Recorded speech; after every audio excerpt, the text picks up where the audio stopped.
அனைவருக்கும் ஆர்த்த நமஸ்காரம். இறைசக்தி மையம் சார்பாக எனது அன்பு வணக்கத்தை சொல்கிறேன். பொதுவாக எல்லா மக்களும் மனிதன் நினைக்கிறதுமா, நம்ம வாழ்க்கை முன்னேற வேண்டும், நமக்கு திருப்திகரமான வாழ்க்கை அமைய வேண்டும் என்பது எல்லாத்துடைய நோக்கம்.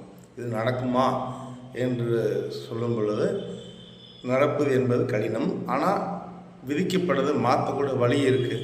அது என்ன தெரியுங்களா? ஒரு மனிதனாக பிறந்த அனைவரும் நாம் எல்லாம் 7 வகையில் பாதிக்கப்படுறோம். ஃபஸ்ட்டு குலதெய்வ வழிபாடு முறையாக செய்யாமல் பாதிக்கப்படுறோம். 2வது கர்ம வினையால் பாதிக்கப்படுறோம். 3 ஜாதக ரீதியாக பாதிக்கப்படுறோம். 4 தீய சக்தியால் பாதிக்கப்படுறோம்.